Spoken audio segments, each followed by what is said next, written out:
9 o'clock. We'll call the meeting to order. Please join me in the Pledge of Allegiance.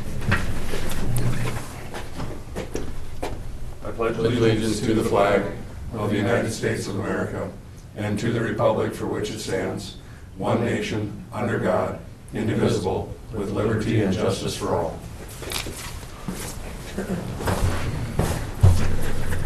Thank you. An agenda has been provided prior to the meeting. Are there any additions or corrections to the agenda as presented? Mr. Chairman, if I may, I would like to move the Lake Benton 2 project to 9:03 and Nick Bergman, Highway Engineer, and his information to 9:15 if we could. So we can give these people their time on here and then they can go to their next meetings if that's okay. And so we'll just reverse those. And then at 10 o'clock, please add Casey Sievert, Emergency Management Director, with the 2018 EMPG grant agreement. That's Emergency Management Program Guidance Grant Agreement for signature. So she'll come in at 10 o'clock. That's all I have, Mr. Chairman. Mr. Chair, with those adjustments, I'd move the agenda. Second. Okay, we have a motion second. Any further discussion? All in favor signify by saying aye. Aye. Opposed, the same. Motion carries. Next order of business we have is the approval of the consent agenda, which includes minutes of February 25th and auditor warrants from 2/28/19. Chair, I'd move for approval. I'll second that. The motion is second. Any further discussion? All in favor signify by saying aye. Aye. Opposed, the same. Motion carries. All right, next up we have Danelle Herzig, Project Director, Lake Benton 2.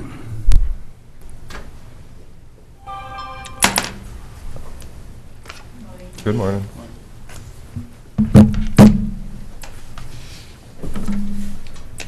So with me here today is Kimberly Dickey, our Community Outreach Permitting representative, and Jay from Westwood, who's working on our road use agreement.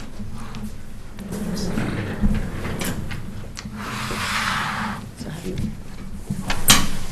Hi, thank you so much for your time this morning. What we were hoping to walk through with you guys is the two documents which the county chairman and Nick Bergman has asked us to merge into one document, which is the development agreement on the cover page, but the road use agreement is incorporated approximately halfway to the back of it.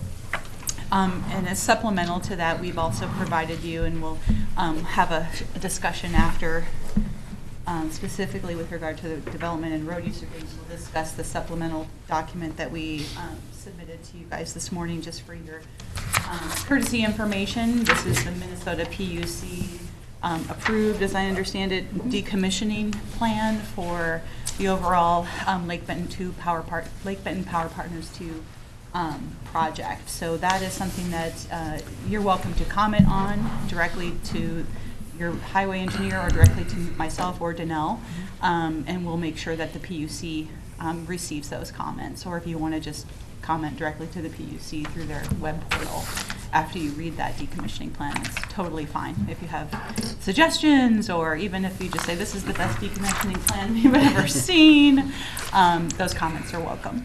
So just to clarify, the decommissioning plan was part of the original site permit from 20 years ago. The only changes, which you'll see in this red line version here, came from public comment through the PUC process for the approval of the new site. And really it's not substantive in nature. It actually just wrote in some rights. The original obligation was to remove all facilities to a depth of 4 feet. They wrote in some language that if the buried facilities were either in an environmentally sensitive area or the landowner preferred to leave the facilities in the ground, then we could do so with waivers. So that's really the major changes we've made here in the decommissioning plan from the original approved. Excellent. So, should we introduce Joe? Joe, hi. Hello. Please stand up. Yeah. Joe Gallagher is our newest team member, and he will be our construction site manager for the entire decommissioning process and build out of the new wind farm. So he is your major point of contact on the ground during construction. Thanks for coming. So glad you made it in. Sorry I'm Excellent. late. Okay. Do you have cards that you can give them? Okay, we'll get you cards. I'm that new. Joe comes from GE, so he is intimately familiar with the technology, obviously. So that's why we were so lucky to get him to come on board. So I think we'll just have Jay Wetmore from Westwood kind of walk you through the road use agreement, our process and its evolution, working with not only your county engineer but also township officials, and where we are, today with it. And if you guys have questions, we're happy to answer. Thank you.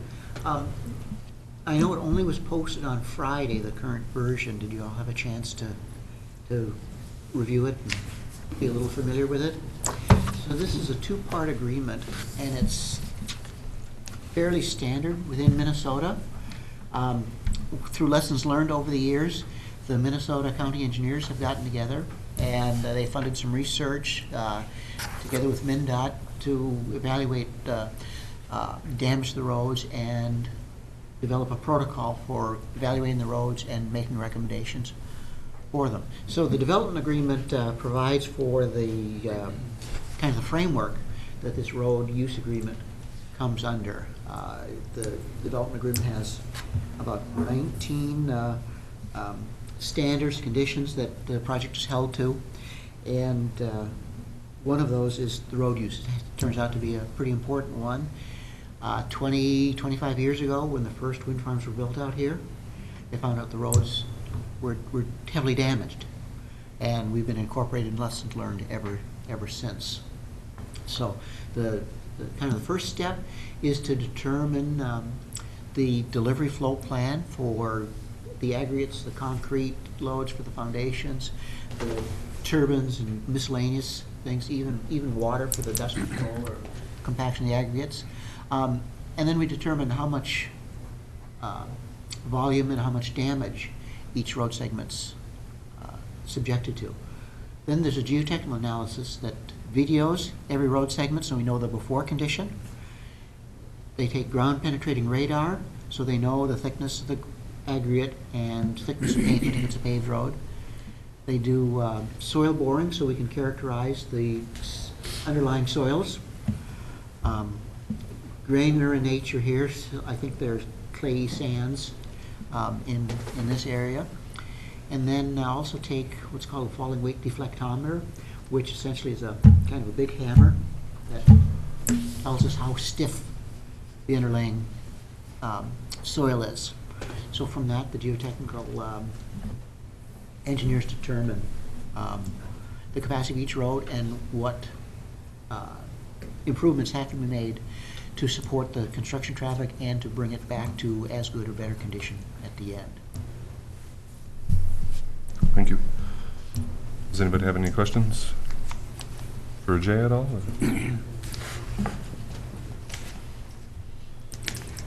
Okay, thank you. It was pointed out by the engineer on the page A7, Part 5, the consistency of local regulations. I think I'll just read over that here, just so everyone's on the same page on that. The county hereby acknowledges that if the project is developed consistent with this agreement, exhibits, and any amendments thereto, and according to federal, state, and local laws and regulations, then all the following will be deemed true and accurate statements. Number 1, the public health, safety, and welfare will adequately be protected within the bounds of the law.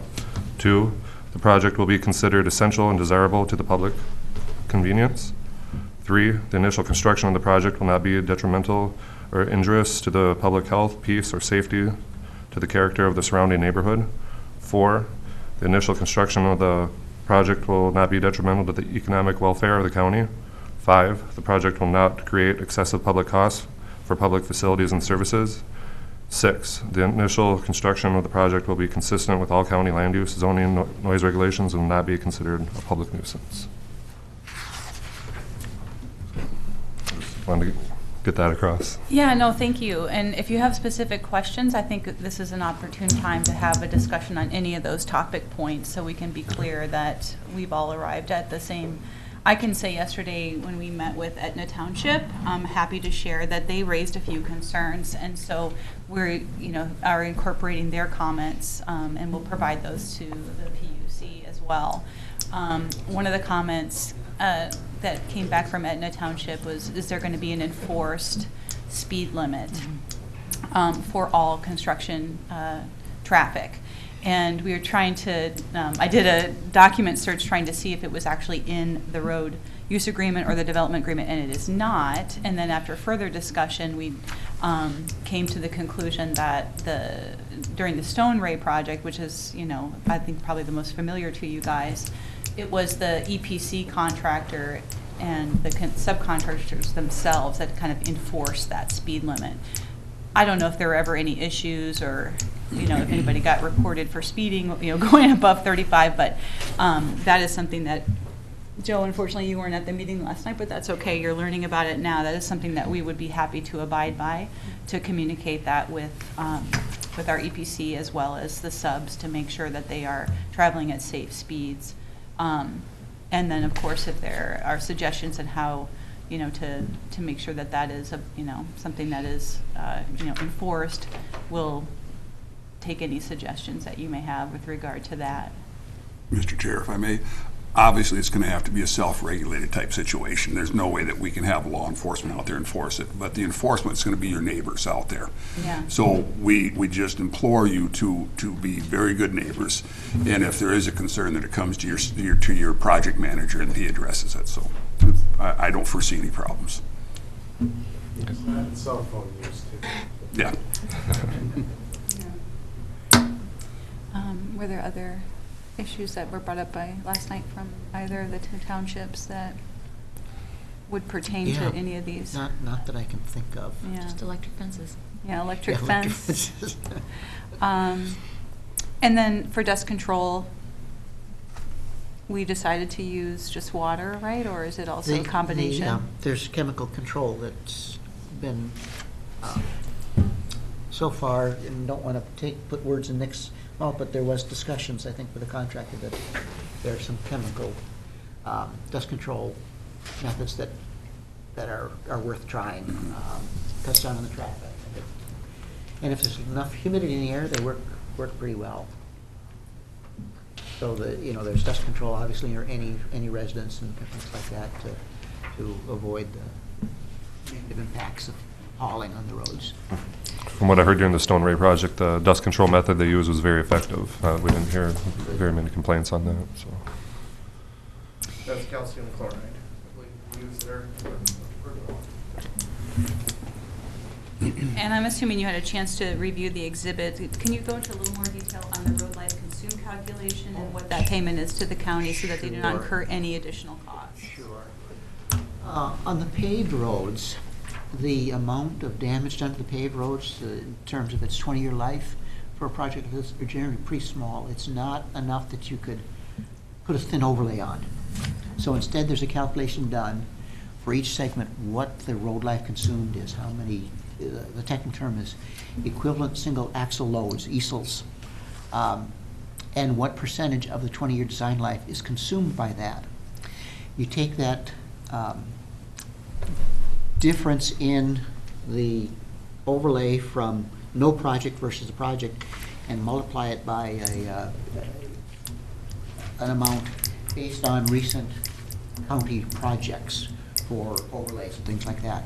And then there's a payment for covering the whole project that the county is free to put on high priority things instead of saying, oh, we need a half-inch overlay on this road because it's just really not useful to do anything less than like an 1.5 inch overlay.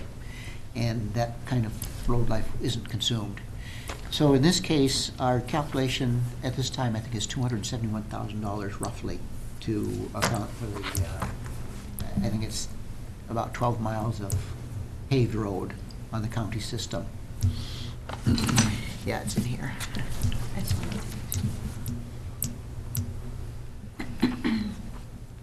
And again, this is something that's developed with the county engineers, MnDOT, and some researchers at Mankato State University. This protocol to determine each cost. So it's on page C8 of your packets. It looks it looks like this. And $271,349.50 is what the extension came out to.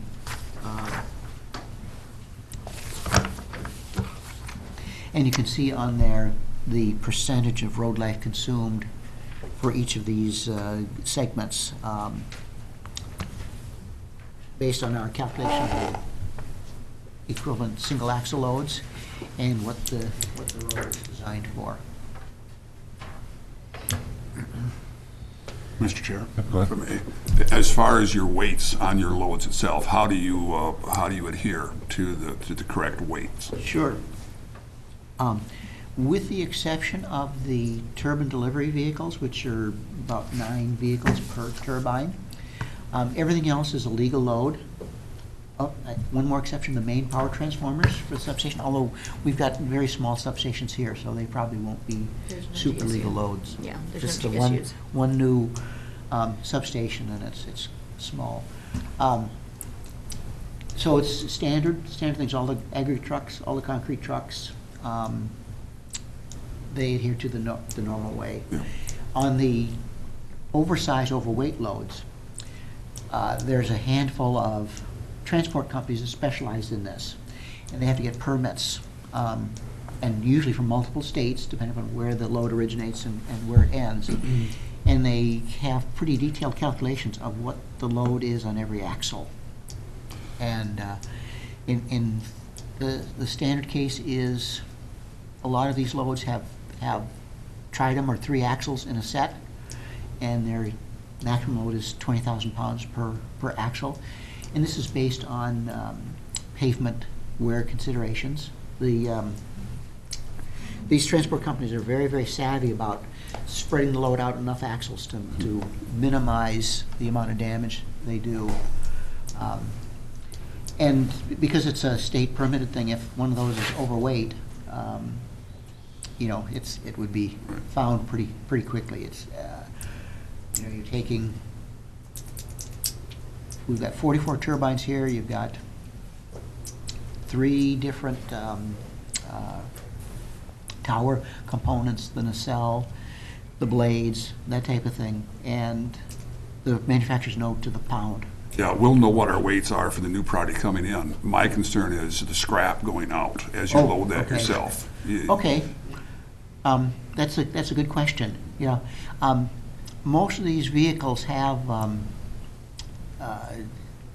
in-cab weight things that they can tell. Yeah, what the weight either is. that or your crane. You're going to know the weight when you pick it up the crane to load it. Or do your front end loaders have the scales built into them as well? Also, Not that I'm aware of, and the scrap metal is usually processed to a size on site that fits the recycling components. For structural steel, it's a piece 4 feet by 4 feet by up to 1 inch thick. So it has to be cut up on site and then loaded into a heavy-duty dump truck. yeah, but don't do something. But the trucks should have in-cab scales. Okay. Yeah. That's a good point. That's the least controlled load we have probably. Anything coming in has pretty good controls Right, on it's the it. stuff going out, especially when we're dealing with steel and then concrete and so forth. So just be aware of that. And then also, you know, you talk about pavement. We've got more concerns just with pavement. We've got bridges that we're concerned about as well too. So, Nick, you've worked with our highway engineer, Nick Bergman. So as long as Nick is involved in the process. Yep, I sent him that most recent updated posted bridge list, and it didn't, Yeah, the we're not- routes don't overlap. on We're those not using any of bridges. those routes. I can tell you, I was on the team that did the inventory for Stone Ray. So it's written into the road use agreement. We inventory every culvert and every bridge on the project. The language says every culvert bigger than 24 inches, something like that. But in effect, every culvert we can find, we document, we measure and take pictures of. So we know the condition for the project. And if it's a culvert that doesn't have much cover, we might recommend steel plates over it to spread out the load. Or if it's failed, then the recommendation is to replace that because the newer culvert should be able to withstand these loads. the way this winter's been going, you might not be able to do that culvert inventory until August, Right, maybe. right. The ditches are full of snow, and Full of snow. it's hard to, we'll have to wait till that melts before we can get there and get pictures. We actually get pictures inside each end, so we know if it's, Very good. if it's being deflected or things like that. That satisfies me. Just, again, the big concern is the scrap going out to keep that awareness of what we got for weights going out. I think Joe's the guy that will Yep. be enforcing that. Yep. And Nick sitting right next to you will be the guy making sure that you enforce it, so we're all good. Thank you. Buddies. Do you want to discuss the performance bond as well, so they understand? Sure. There's, in order to hold the developer and the contractor to everything in the agreement here, there's a performance bond. They have to post financial security, which is negotiated in terms of type of security. But it covers, I think in this agreement, there's $1 million blanket bond. And then in terms of the cost that would be calculated for potential road damage or bridge damage or culvert damage, there's a bond that the county could draw on if the developer and the contractor didn't make good on things, so that the county is completely protected from any damages. NextEra's done a lot of these projects. I would be surprised if they've walked away from a single one, so it's, but it does give that extra layer of security for the county. Anybody else have any other further questions? Now, would this be two different actions, the road use agreement and the security bond, or would that be all inclusive as far as action on this road use agreement?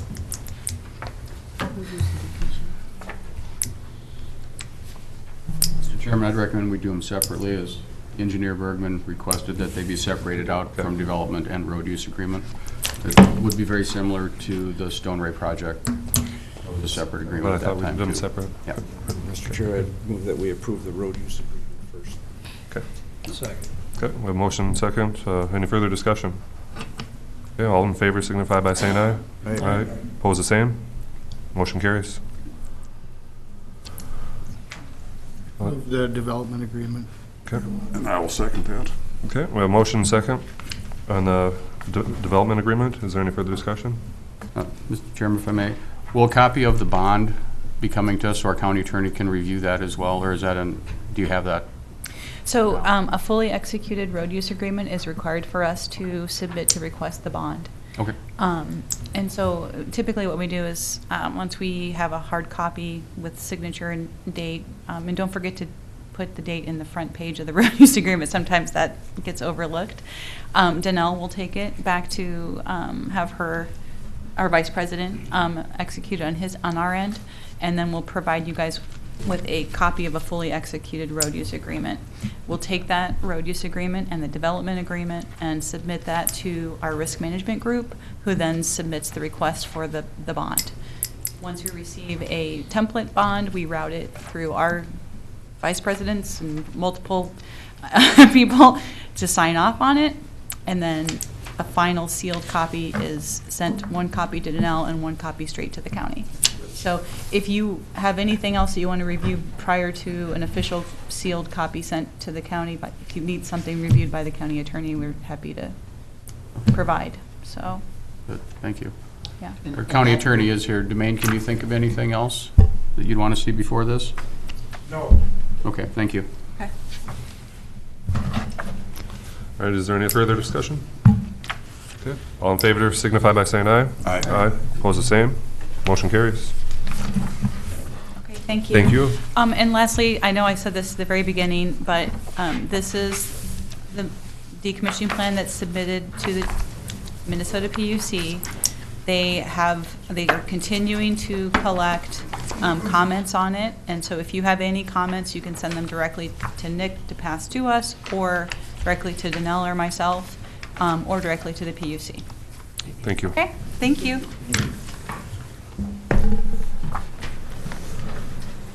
Okay, next up, we have Highway Engineer Nick Bergman, road and bridge information.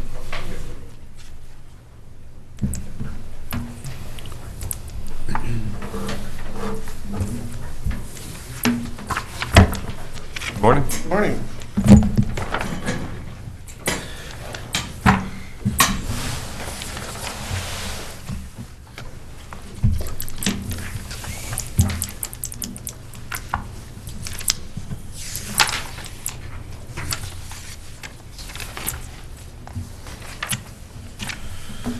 All right, first off, I have some project updates.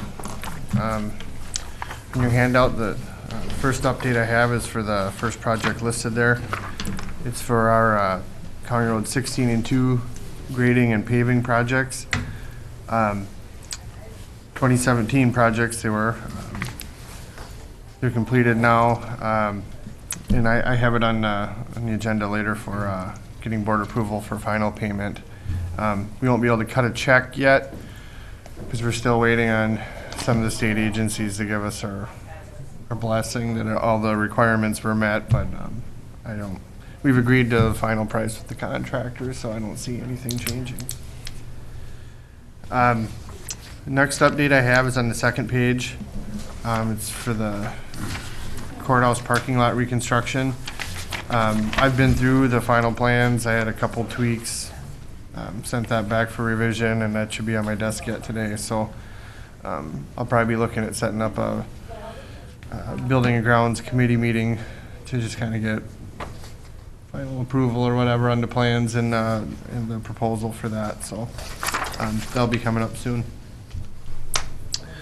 The next update I have is on the last page, second project down. It's our 2019 overlays.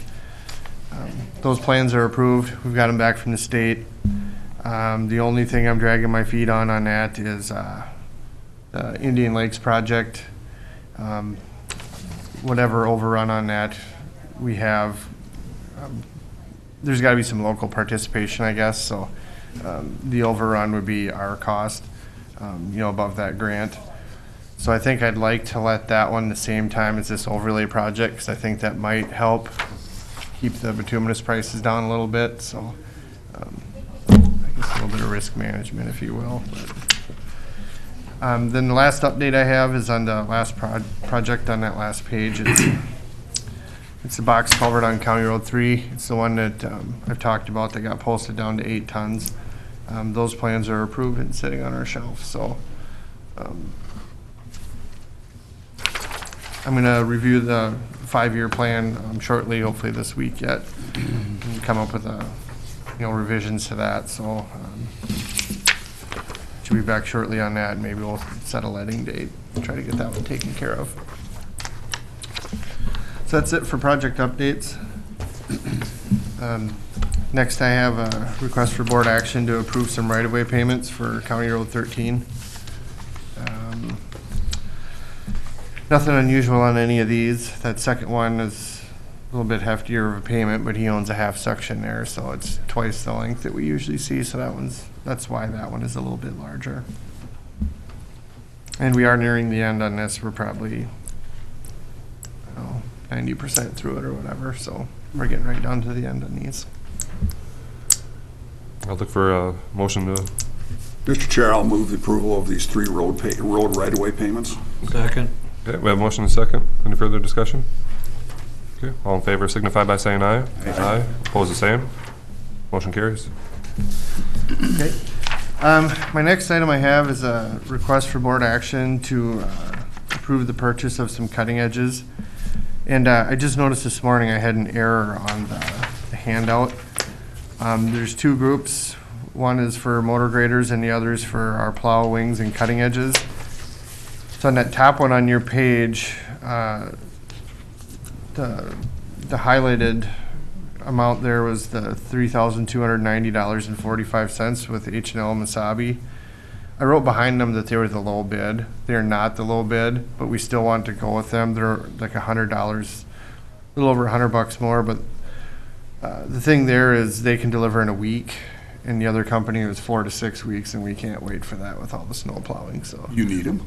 yeah, we need them now. So I'm going to recommend spending the extra $100 and going with them on that. But Mr. Chair, I'll make that motion. We approve the purchase of these cutting edges with the Masabi, H&L Masabi.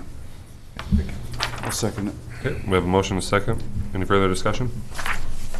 All in favor signify by saying aye. Aye. Opposed, the same. Motion carries. Next up is request for board action to approve the final payment for that federal carryover job that I talked about, first up in the project updates. Not much to say on it. The contract was a little bit late. They agreed to a $10,000 deduct on it, or penalty on it for the time, so this final price reflects that. Mr. Chair, I'd move to approve that payment. Second. Okay, we have motion second. Any further discussion? Yep. What accounted for the overrun? Oh, yep.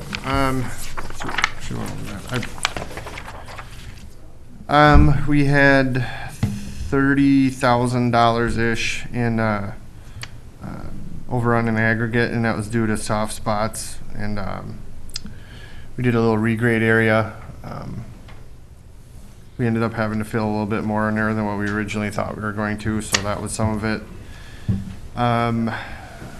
Since it was federal, we had all the environmental folks, I think the state has, involved in it, so we ended up putting down $10,000 worth of extra riprap there for them. Then with the wet year, we had almost 20,000 extra in sediment logs and erosion blanket. We had $4,000 or $5,000 worth of bituminous overrun. Then we had some, and we had some incentive, and then everything else is a couple $1,000, $2, $3, here and there. So, so those were the high points. But Is there any other further discussion? Okay, all in favor signify by saying aye. Aye. Opposed, the same. Motion carries.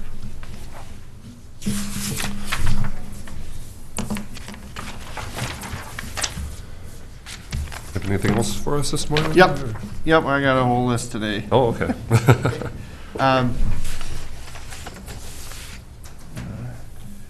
Okay, as we talked about a little bit last week, we've had 2 requests from private residents. They've been going out before our plows are out and opening up some roads, and they were curious if we'd be interested in paying them to do that. I polled Lincoln County, Lyon County, Murray County, Nobles County, and Rock County, so everybody around us, to see if anybody does anything like that. I heard back from all but one of them. And essentially nobody does that. Murray County has a thing, they have a little formal agreement set up to where if they need to hire somebody to do that, they kind of have an approved agreement already. They can go out and do that, but they don't do what we were talking about. So I don't know if that helps you guys at all, but There's only a few people that approached you on this topic, right? 2 so far, but I would think if we started doing this, I'd imagine we get A lot of people would volunteer. Is there a need for this right now, do you think? I mean, Well- we do have a lot of snow. Yeah, there is. Or is this something we I think get it's- caught up with? I think it's primarily generated from people that kind of need to get out before we go out. They have a need to use the road, but I don't know if we necessarily have an obligation to go out that much earlier.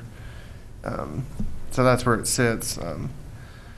As far as right now goes, we don't, we're keeping up good enough right now, so we don't really have a need to go out and hire people at the moment. If it got much worse, I'd probably want to do that. But. Mr. Chair, would some of these be township roads, or are they all? No, it'd only be on our roads. I don't, they're not contacting us about work on township roads. So, if we just want to say thank you and maybe, if it got worse, we'd maybe look at hiring some people to do this, but. Or if you had equipment breakdowns or something. Yeah. Where it couldn't function or Right. needed addition, but I guess I don't need to think we have to start another program for Sure. 2-3 weeks from now. This might be all over. Yeah.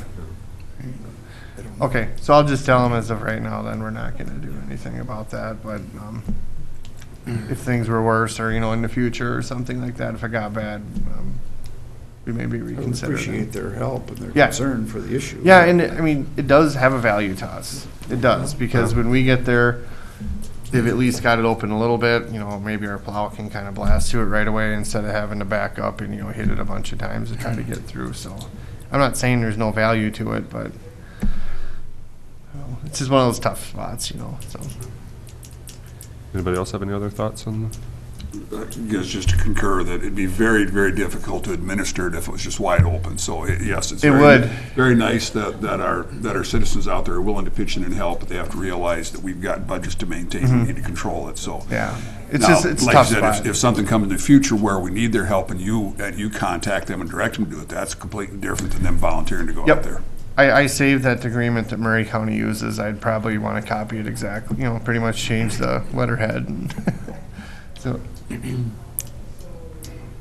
okay, well, I will contact both of those residents back and kind of update them here.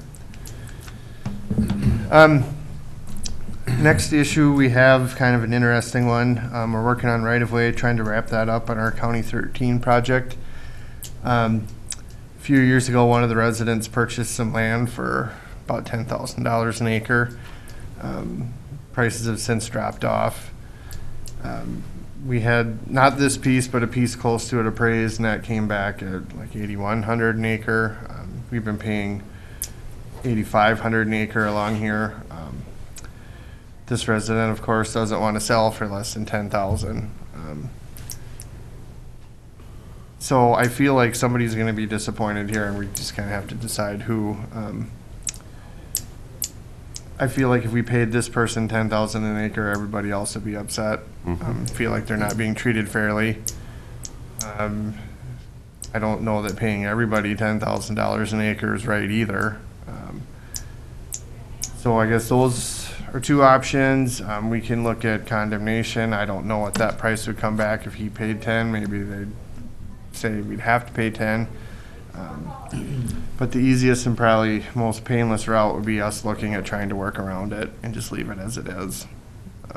It's a 10-foot strip along. He'd end up with a little bit narrower ditch than what we'd like to see, but I think we can work around it, actually. I think I'd just as soon go ahead the way it is. We can't be changing all the rules just for one individual that did or did not. I don't know what he paid for. It's irrelevant at this point because Yeah, I agree. I feel anyway. How many acres are we talking about?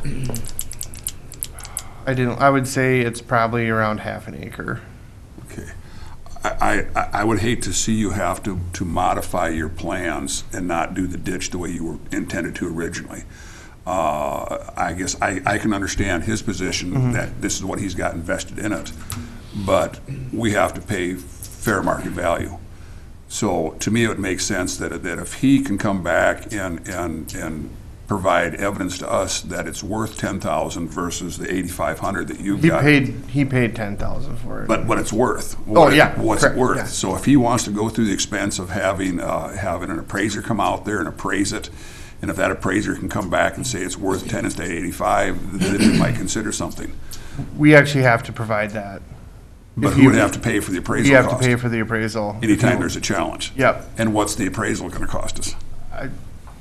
For a couple acres here, For half an acre, half an acre. we're in the end, we're talking a $600 difference roughly. So it's more of a principle thing than just the money. I Right. mean, we're gonna spend more than that screwing Setting around. precedents, yeah. Yeah. So how badly is it going to impact you then to have that ditch not the way you intended to have it originally? I think we can get by with it. I haven't looked at it that close. I kind of wanted to see what your guys' opinions were first, but I think the most pain-free way of doing this would be leaving it as it is and just having the depth will be the same. It's just like the ditch bottom, we're talking usually 8 feet. This will be more of just like a regular V. But you feel that in the long run, in the future, this isn't going to come back to haunt us. It's not going to hurt us having that not cut the way you plan to. I don't know. I don't think so, but I've never dealt with this before. We've never run into this before. Right. For the 11 and a half years I've been here, we've never run into this, so. Well, it would be to his advantage too to have the road done correctly and have a nice new road there too. I mean, he's got to realize that in order to make the game work, everybody's got to play up, the same table here, so. Sure. Like I said, I would I think encourage I you would to go do- out and visit with him and explain to him what the situation is. And you know, you can sympathize with him, the fact he took a loss in this land. But we don't have to absorb his loss, so, and it would set a terrible precedent. So visit with him, see if he would be willing to let us go ahead and cut it the way we want to at the same rate that everybody else is being reimbursed for the land. But if he's adamant that he does not accept that, then yeah, we can't pay him more. Then just go around him and do whatever. Okay, so reach out to him again. We've Yep. talked with him twice already. Yep, explain to him what our position is and why we have to take this position. We're not being arbitrary about it. Yeah. Okay, so we want to treat everybody the same on the price, and if Yep. he's unwilling to do it, then we would try to work around him. Yep. Okay.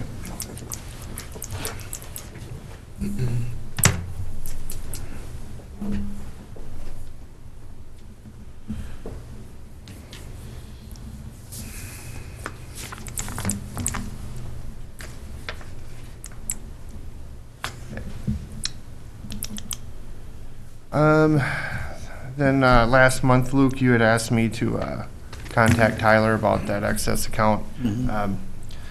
We emailed back and forth a week or two ago a little bit, but, with all the snow and whatnot, I haven't had a chance to, I told you I was gonna try to have it done this month. That's okay. But I haven't, we haven't finished that up yet, Not a so. problem. Both have been very busy this last few months. Yes, yes, believe it or not, yeah. So I have down here to talk about the road and bridge hearing discussion. Originally, I had planned on having the meeting a week before this meeting so I could have things rounded up, but we didn't really have much input yesterday, so. So there's gonna be some major changes to it, I think, with the bridges. I'll kind of look and see what we can get funding for and see how all that fits in, but, so, fair warning, I guess, you know, it's gonna look a lot different than it does now, so.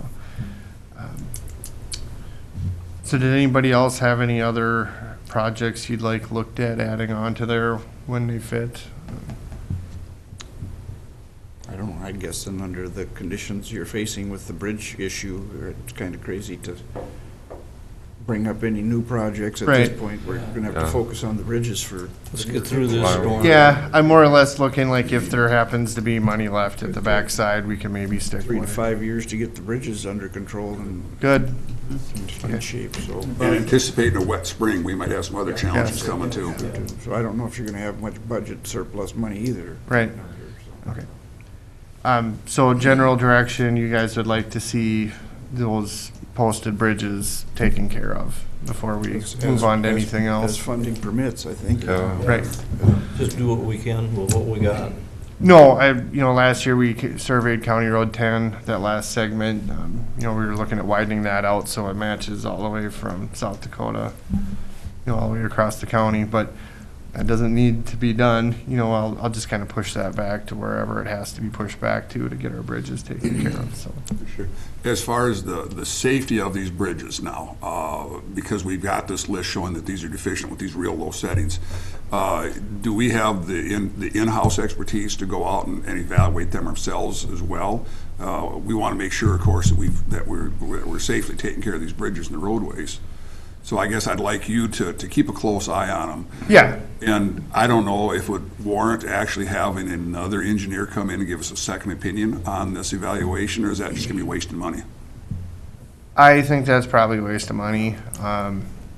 We inspect them every year. You know what you're looking for. Yeah. If something starts to deteriorate, we'll see it. We have a fantastic bridge inspector, and he pays close attention to detail on that. Well, I said we inspect them every year. I assume we did on those. I'd have to confirm that statement, but most of them, at least most of them, will be inspected likely every year. I know we talked about other roads like the Implement Road, or not the Implement Road, but the Sow Barn Road and stuff like that. And then we've had mentioned on like Highway 17 on getting paved. I mean, those to me are dream scenarios if we had the money, but these bridges, we have to get them Yeah, fixed. right. We have to be able to allow people to drive on our roads. Right, especially our paved roads that are posted way down. I don't like that at all, so. So to me, I think we really need to focus on those bridges Sure. first. Nope, so I will revamp the 5-year plan. We did talk a little bit with the state, and they were kind of suggesting that, well, a lot of people have been using straight state aid money to fund these, you know. I think that's a nice way of saying there's no bonding out there and we're not gonna be getting any, so you should look at, we'll apply for it. But, you know, maybe, I don't know, maybe a miracle will happen, we'll get some, but, just something to keep in mind. We're probably gonna end up looking at just using straight state aid money to fund some of these, so. Have all the deficiencies in these bridges come just from normal wear and tear? Or can we attribute it directly to a specific event where FEMA money might be applicable? I don't think so. I think if you look at the ratings over the years, you'll see that they were kind of getting towards the end anyway. You know, the one on County Road 3, we planned on doing that in 2020, so we had it surveyed and everything already. I mean, we felt that it was getting right down there anyway, so I don't worry about that one. The one just west of Hatfield, you know, we had plans done for that too, because we felt that that was getting time to do that. That one on County Road 18, just south of Highway 30, we had talked about that one. We kind of knew that was coming. I thought that that was probably more of the 5 to 10 years out versus like 2 years out that we're kind of faced with here. So, so that was the only surprise, or big surprise we really got, I guess. So, on our major system. I think it's fortunate we fixed as many bridges as since I've been on the board. Dave was really Absolutely. aggressive with bridge construction and improvements, and I think it's a good thing we were, but apparently there's still some work to do. No, he nailed it there because He could see that coming, there was Yep. gonna be some funding shortages. Yep. So, Yep, and he worked, he borrowed ahead on our account, and that made it favorable for, it's called Special Township Bridge Funds. When they see that you've used all your allotment and borrowed ahead on it, they see that, wow, they really have a need. So there's an excess account called Special Town Bridge Funds. It's like people that don't use all theirs, it goes back into this account, and they can kind of give it out for situations like that. So and we got a lot of that money, which is just flat, straight up bonus money essentially, so. And if I recall, a lot of these bridges were built relatively close to the Yes, they same were. time. That's why their end of life is kind of hitting us all Yep. at once too. Yep, that's the problem we're having. They're built in like the 30s, 40s, and 50s, and they're all kind of coming due now, so that's kind of the point that we're at. You know, we'll see that again, you know, in another 60, 70 years or whatever, there'll be a spike there again, so. I found it pretty, From tractors and wagons to semis. Yeah, I found it pretty alarming on that one bridge. We can't even drive a plow truck over it. yeah. And that's, we need to address this now. But that one, at least that one, we have the plans done. Right. You know, we can let that one. But we need to be able to plow these roads, and we need to let the farmers haul on these roads Exactly, too. yeah. So, well, so that'll definitely, I'll be recommending to do that one this year, so. So. Okay, well, I'll focus on bridges then with our updated plan.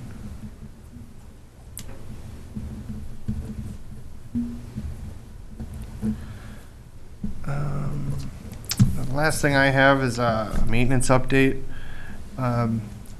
So from February 2nd to March 4th, the trucks and graders plowed 25 days. It's a short month, so it's pretty much almost every day. We have been running 2 snow blowers in the front of payloaders. We ran those 18 days. I believe I told you, but in case not, I'll run over it again. We did have an engine failure in a motor grader, but it was under warranty and they gave us a loaner, so. I have not heard yet what that cost was, see how bad it was, but either way. That's about it. Just fixing snow blowers and trucks and plowing snow, so. Sounds like we're gonna get hit again this weekend, but I'd heard on the news that they think it's gonna kind of break after this weekend storm, so. Hope so. Well, when I talked to a couple plow drivers, they were talking about a lot of overtime they've been putting in. Yeah, last pay period, one of them had like 70 hours of overtime, and I think we figure around 40 for the year on average, you know, say over a 10-year span, they probably average around 40, so like, give you a little perspective on the type of year we're having. How is your budget doing? I don't have a budget line item for snow plowing. We put some in fuel, we put some in overtime, but this year will be over what we had figured on. But we we budget for the average year.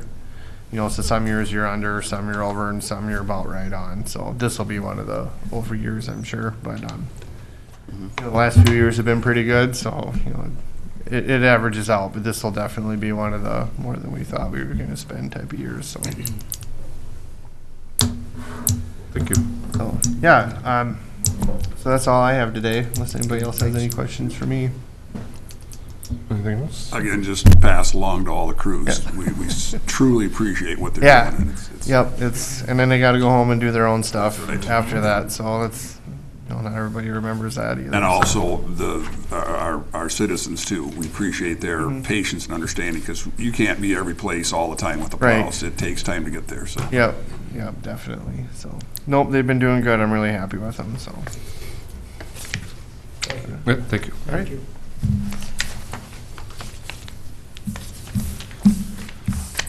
Okay, next up, we have Carrie Bendix, Executive Director of Southwest Private Industry Council.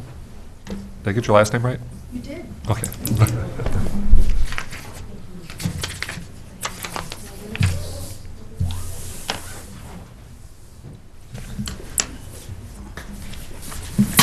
Good morning. Good morning, Mr. Chair and County Commissioners. It's a pleasure to be here today. My name is Carrie Bendix, and I am the Executive Director of the Southwest Minnesota Private Industry Council, as well as the Southwest Minnesota Workforce Development Board. And so I'm here today to talk a little bit about some of our workforce development kind of initiatives, as well as some of the training and employment services we provide to residents in your county, as well as counties, the 14 counties in southwest Minnesota. So I have a folder prepared for you. First, wanted to just start to explain a little bit about the Workforce Innovation Opportunity Act. This is a federal act that funds, in part, some of the training and employment programs that we do. It also funds our workforce centers. We have 3 workforce centers in the region. The closest one would be Marshall, but we also have one in Worthington and Montevideo for the 14 counties. On the left or right side of your folder, you will see just some brief information about the Workforce Innovation Opportunity Act, or WIOA. It funds adult programs, which helps low-income individuals gain training and employment services, one-on-one counseling to help them move out of poverty and into self-sufficiency through work. It also funds dislocated worker or individuals who've been laid off from a job through no fault of their own. Those individuals qualify for training funds so that they could re-skill up. Many of the folks who get laid off have been working in the same job for 20, 30 years, and they haven't done job search for 20 to 30 years. And just looking for a job, the way you look for a job has really changed over the years as well. So we provide assistance and help them connect with employers, and also just reskilling. And in our youth programs, work with at-risk youth to help them first graduate from high school, as well as develop their career path, whether it be to work right after school or to help them go into post-secondary, whether it's 2-year or 4-year. So we provide those services. We work in collaboration with the school districts.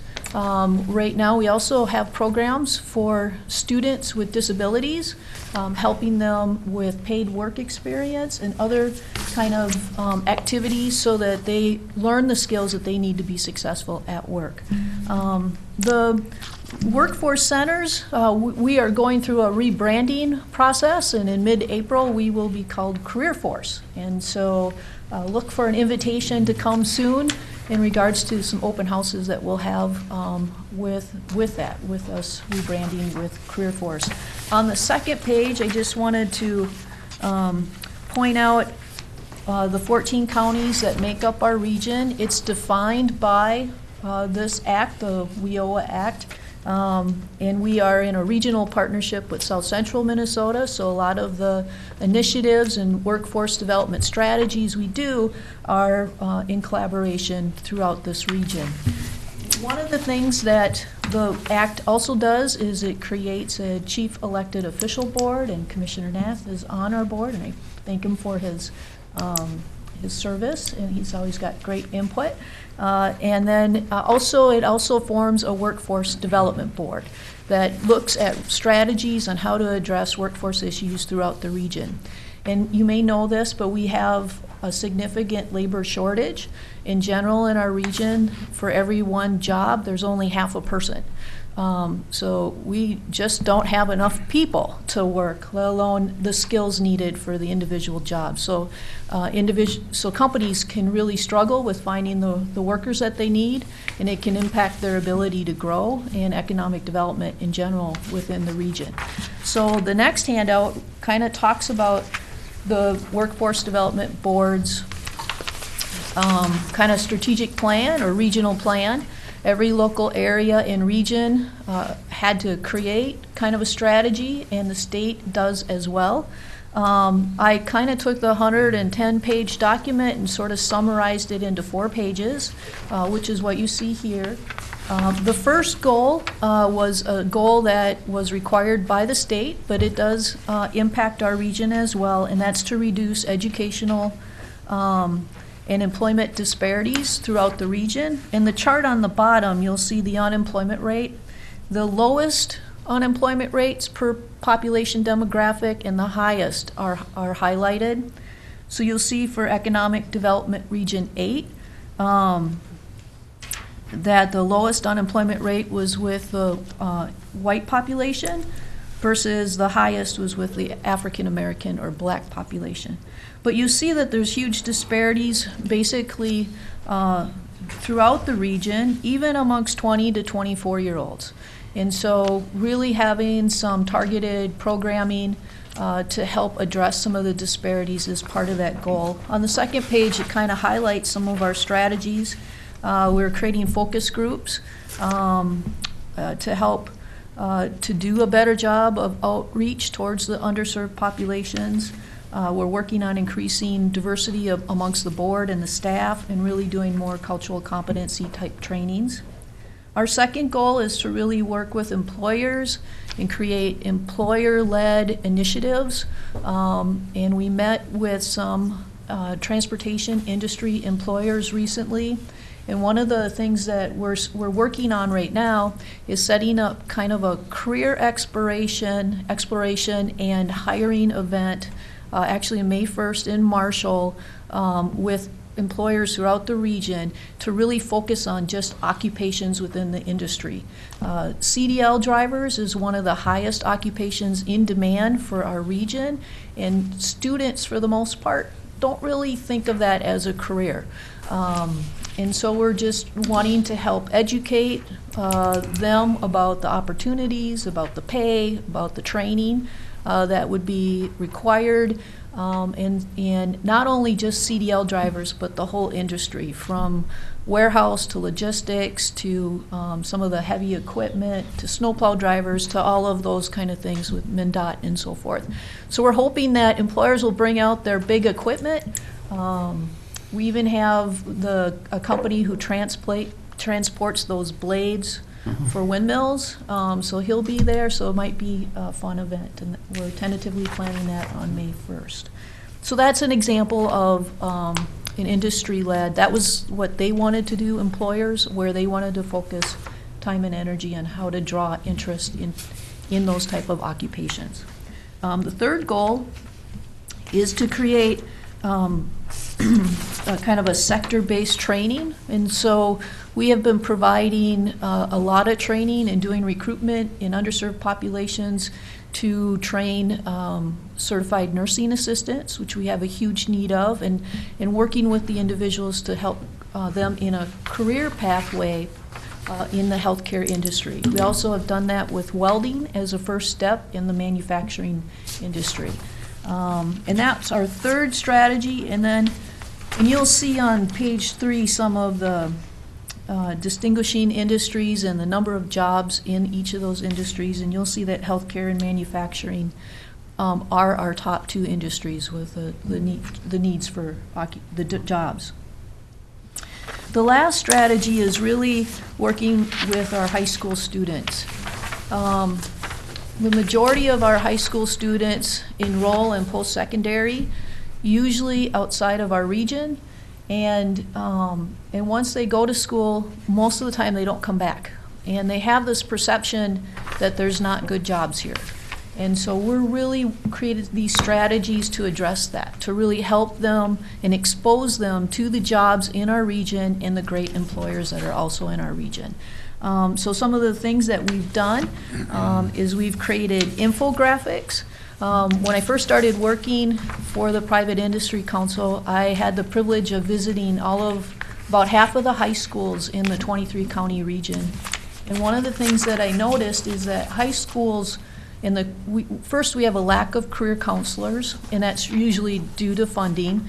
And then they know where to find labor market information, the high schools, but to go to those sites and package it in a way and then deliver it to the students just was too time consuming, and they weren't doing it.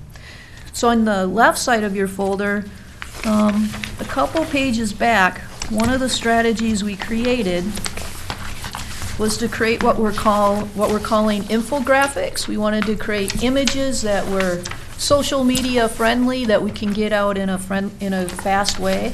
This was the first types of infographics we created.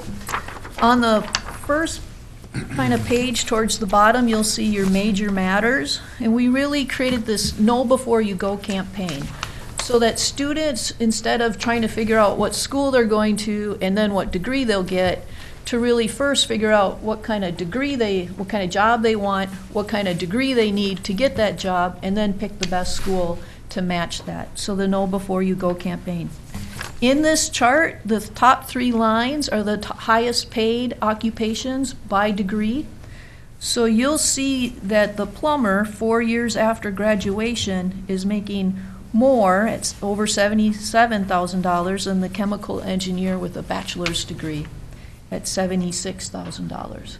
And Minnesota West just announced they are now having a plumbing program in our local area as well, because there is a significant shortage of those skilled labor, especially with so many of the plumbers in retirement age within the next 5 to 7 years. When you say local area, how local is this area? Is it in Pipestone, a plumber at Votech School? I'm not sure where Minnesota West, which school that they're going to pilot it out of to be. There has been a plumbing program out of Minnesota West Pipestone campus in the past. But not now. No, not now, so. But they just announced that they'll be starting this in the fall, so Well, it's good news, but I would certainly like to see some expanded opportunities in our school system out here, because I think that's been really lacking. Yep.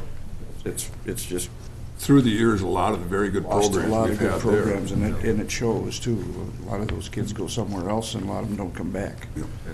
Yeah, so we work in partnership with Minnesota West and with Adult Basic Ed through these initiatives to really try and keep students in or at least inform students of the opportunities here in our region. I'm surprised they don't have electrician on here. There's need for that. Well, we as just picked one occupation per education level. But on the back of it, you'll see the occupations that are most demand by degree. And then we also created infographics in the industries that are most in demand, such as healthcare. And we highlighted the different occupations that there are.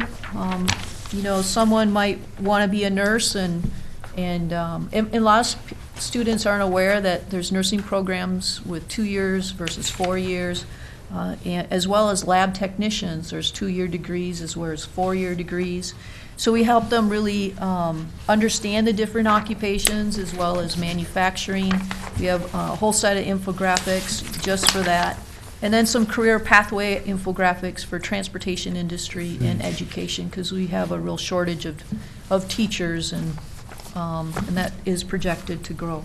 So that was one of our strategies. Other strategies really work to increase awareness of not only the students but the parents. The parents are the number one information giver to students about occupations, and many parents are thinking about the labor market in the same way as in the 80s and 90s when they went to school. The cost of education has gone up exponentially.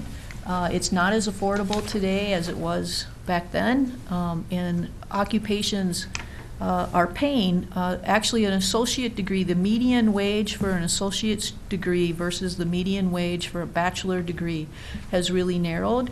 It's only about $1 or $2 difference.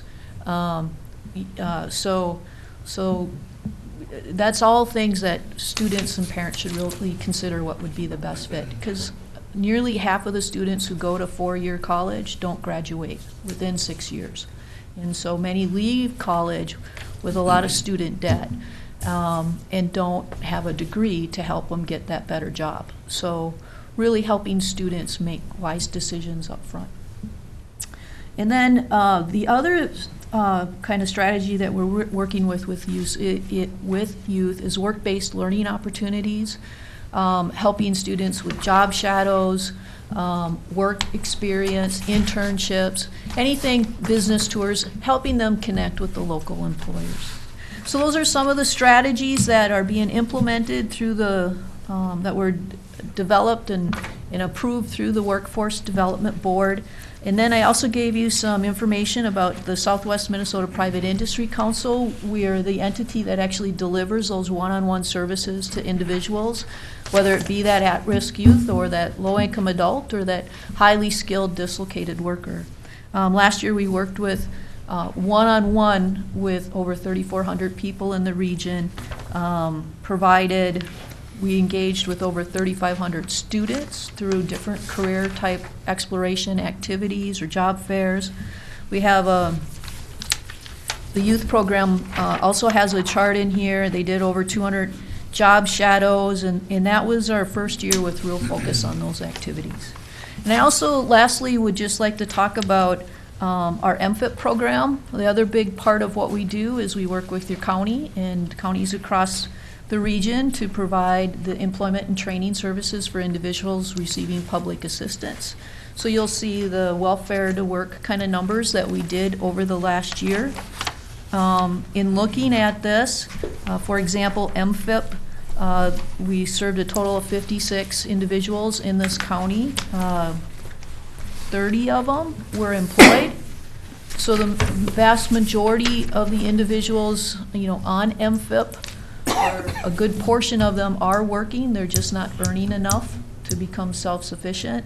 And another big portion of them are in our family stabilization services, where they have indicated or provided documentation that they cannot work, whether it be through being ill or caring for someone ill. And you'll see that on the left column, the reasons, and some of them have applications applications to apply for Social Security disability.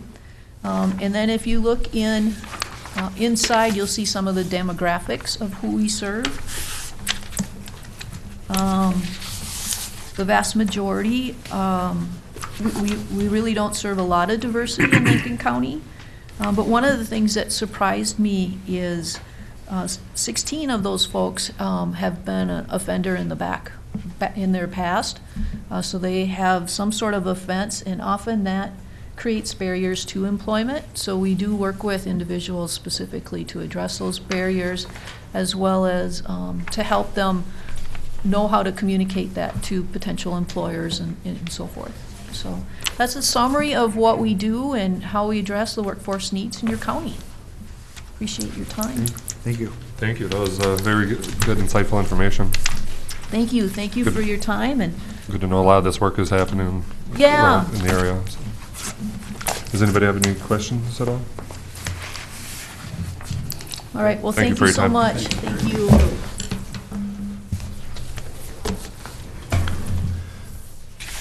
Yeah, next up we have Casey Sievert for the 2018 EMPG grant agreement.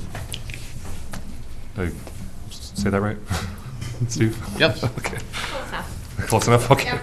You're good. Morning. Morning. Morning. This is just authorization to agree to the 2018 Emergency Management Performance Grant application. And for 2018, we were awarded $17,199, so just seeking signatures for that. We need a motion for approval, so, which we'll entertain. Mr. Chair, I will move that we approve the grant. I'll second Okay, we have a motion and a second. Is there any other further discussion? Okay, all in favor signify by saying aye. Aye. Opposed, the same. Motion carries. Thank you. Thank you. And while we have you here, is there any other information, any updates you would like to give the board at the time? Any statistics that are jumping out or anything? I don't think so. Oh, that's good. Right now, just keeping plenty busy, so. Business as usual? Very good. Okay. Casey, you want us to sign on the grantee line? I believe so. I believe on the grantee line. Yeah. it Chris and would be myself is what you Chris- want? Yep, Chris on the top and you on the Okay. bottom.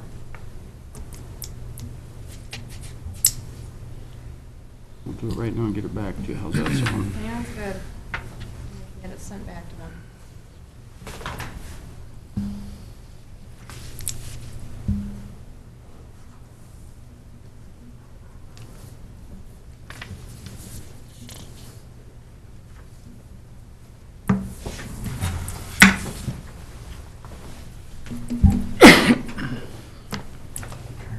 Sign right there.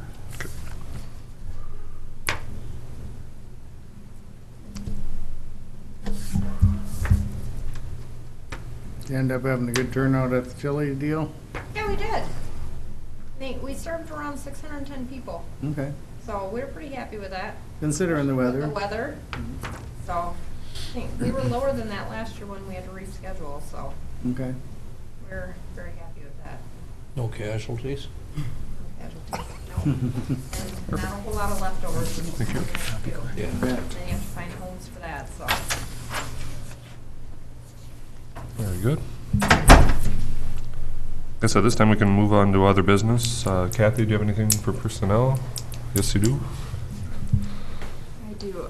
Do you mind if I go grab Bill? He might have some comments to contribute. Sure. You want me, Kathy, you want me to just go through here? Yep.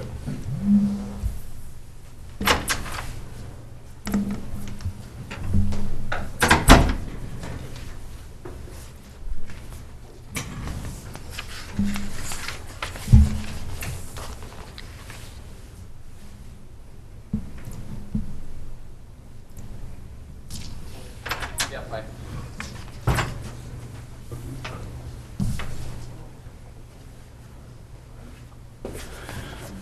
Okay.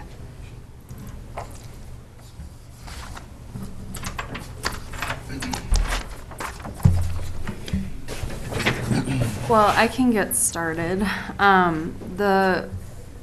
The policy that I have for board consideration this morning is the Pipestone County telecommuting policy that was in your board packet. And this kind of came about from, it started kind of with the assessor's office with, they have a couple appraisers that live out of town that could potentially do some work from home if we allow that to happen. And so we wanted to really look at sample telecommuting policies from other counties, see which other, what other places are doing it. There's a lot of health and human service agencies that allow telecommuting. There's not a lot of counties in our region that do it, but we, I got a sample policy from Olmsted County, and they do it based on the needs of a department.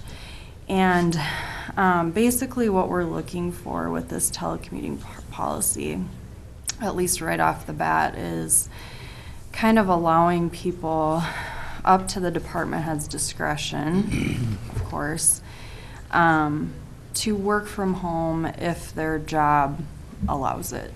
Obviously, not everyone's going to be a good candidate for telecommuting. We still need people here present in the offices to be available to the public. But there may be, you know, besides the two appraisers in the assessor's office, there may be a few other positions that we're thinking, you know, maybe 3 other positions that could potentially use this. The telecommuting agreement at the end has,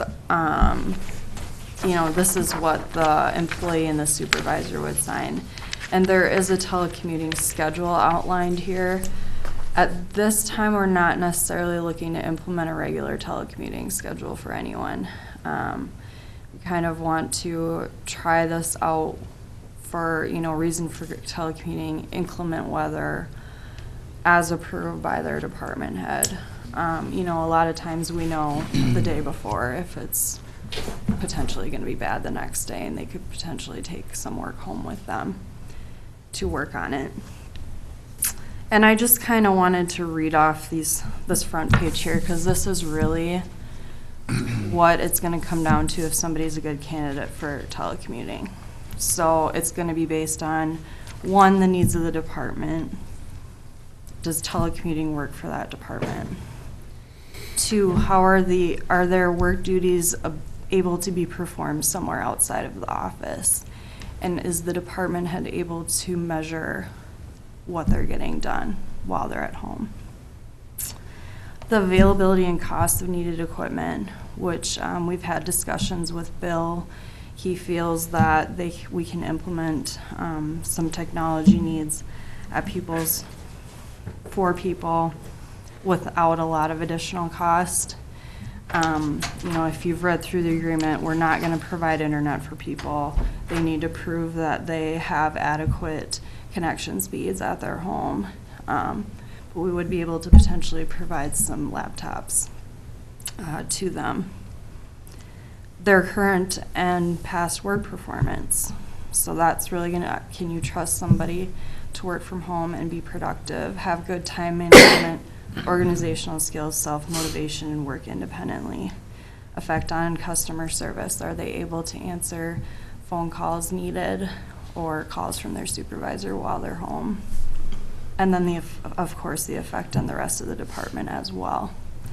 To make sure that they're still in the office, but could potentially use this at home. It's just so it's really so the department doesn't fall behind on their workload, so they can still get some stuff done while they're at home.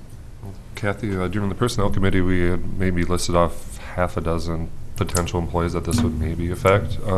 After talking with the department heads, did they come back with anything else? So we did meet with the department heads last Thursday, and I think, we didn't hear any negative feedback. I think we had good positive feedback, and there was support of this policy. I haven't been really approached by any department heads since then with specific employees that they would be looking at. I think it's going to be tough for a couple of the departments here. Obviously, highways out. Our deputies already work, from their vehicles, and there might be a few in the highway department that could be interested, potentially, like in the engineering techs department, or sure. highway accountant on occasion. So I don't think you're going to see this affecting a lot of people. We already do have department heads and salaried employees working from home on occasion. If they have the means to do so, they have the equipment and every accessibility. So I think this kind of clears that up and outlines that for our salaried employees as well, kind of what the parameters are with telecommuting for the county. So I think it clarifies it for our exempt and salaried employees, and I think it also offers it up to hourly employees if we feel the business need is there. Thank you. Does anybody have any questions for Kathy on the telecommuting policy? You went through it really well, thank you. Maybe just a couple of questions. You said with the approval of the department head, but I would assume that also would have to have our administrator on board with the decision as well. Okay. Yep. Good. And you've talked about it's not a blanket policy, and that we recognize the importance of the employees networking with their fellow employees, and also their access or their accessibility from the public as well too. So you've addressed that. And the real important thing, then again, and you addressed that, is the accountability and the supervision and the evaluation process. So as long as those are all adhered to, I can see where it'd be a good tool. But I also don't want this tool to be, like anything can be abused, and I don't want it to be overused either, because again, the main mission that we've got, our main focus is being here as a service group, so. And I think from what you've laid out here, I think that you've taken all those things into account, so I can support this. Thank you. Does anybody else have any other questions around the policy? On the section on leave, employees on leave are not allowed to telecommute unless they have written documentation from their medical provider. What is that about? Typically, if somebody is on a medical leave of absence, we don't allow them to work, obviously. Because you want them to get better. Yeah, right. But I suppose there could be a situation where there's issues getting into their office, and maybe they could be set up at home somehow to work for a few hours a day or something. You have to take that on a case-by-case basis, but I don't see that really coming into play very often at all. Yeah. And again, the department head and the administrator have got the discretion to administer these, because obviously if you got somebody that has already been pre-qualified and in the past has telecommunicated, and now they've got some medical, physical thing, you're not going to say, well, you can't do it anymore, because it already did work into our business plan, so. Well, we could say we can't do it, I suppose. I mean, we could just say we're not going to allow this for any medical leaves, But not that would be the primary reason for it. There would have to be other factors that would enter into the decision process. Right. Although it says the arrangement may be discontinued at will at any time on the request of either the person or the organization. So yeah, you have the flexibility to just say, no, we're not doing that anymore, no matter what. Yeah. Yep. I guess the only other question, you talked about laptops. If their work when they're in-house can be done on a laptop, they can just take it home with them. It's not like we're going to have duplicated equipment. We're not going to be buying laptops just specifically to accommodate this situation. I think Bill has a couple extra laptops. Yeah. That's in his office, but you're right, if it's already set up on their workstation that way with a docking station, they can just bring that home with them. So That's what I have now. Cost, yep. Bill was also present during their committee meeting too, and addressed effects on the server and stuff like that, and there wouldn't be any detrimental action to it. So by doing this, so I was confident everything could handle With it. our firewall and so forth, we're protected. So I also had a question. When you mentioned people could potentially bring work home, so I'm imagining like grabbing some files or whatever. Do you run a risk, like, what if they go to the grocery store and somebody steals them out of their car or whatever? Or steals the laptop, as far as that goes. I mean, is it all safe enough that that's not a big issue, or? Really, the laptops are secure. You can't get into them without the passwords. Right. We're all using the VPN to get into it, so you're really using the laptops as a gateway into our system. You're not putting all of the data that we have in the county on the laptop. Right. It's not like the horror stories we've heard at the VA years ago where someone lost a computer and they got 15 million social security numbers and IDs. So it's really an access is what we're allowing them to do. Just like if Bill mentioned, if they had a desktop computer at home, none of the files would be stored on the computer. They would be accessing our data here through that. And they take common sense things. When you leave the computer to go do something, you log out, those kind of things, so no one can get into it, of course, as well. And it's probably worth a sit down with IT, just, for each employee that goes through this to make sure you're saving everything on your server. They also need to be aware of just data privacy as far as family members too. So they need to find a private area in their home where no other people can, be regularly viewing these. maybe just one last thought. It would be a periodic evaluation of this particular one. Do you want to have it so that every year the department head and the administrator needs to reaffirm each one of these Or does that get too cumbersome? Because No, I I don't think want it's people actually written in here that they need to evaluate it every year, Yeah. so, at a minimum. at a minimum every year. And just, again, not just a blanket approval, from now on, you can Right. work from home. Yeah. Thought there was enough protections here from county aspects. So. Please remember too, the whole idea of this too is we're really trying to work with the inclement weather issues we're having. We're not looking at changing this so people are just going to start working from home. We still serve the public, we still have to have offices covered, but there are some departments that can benefit from this. Not everyone is going to. And every department head in the county was around the table, and we know, and they know too, there are departments that it's not going to work for based on what their job duties are and how they serve the public. Specifically, this started really from the assessor's office because of the work that they need to be doing and how many days we've lost, that their employees aren't able to get here because of bad weather, even though we're open. So to allow that, to say, yeah, you got your laptop, you can do this, charting on your files to get ready for this, your meetings coming up, would help Joyce a lot. She's, there's some issues there that she's under some stress with, is trying to get ready for the upcoming meetings that are coming up this spring. So, and unfortunately, February was just a bad month, so it's really kind of where it came from. And it's one of the things that Kathy and I and Bill and all of us have talked about when we go to HR meetings and administrator meetings is people who work now, you're trying to attract employees, and one of the main words you hear is flexibility of able to do the job. Like we said, some of the jobs don't allow it, some do. So we're being a little proactive here, and taking a look at this. This is a little baby step here we're doing here. It's not going to affect everybody. Kathy's right. Health and Human Services has been doing this for years.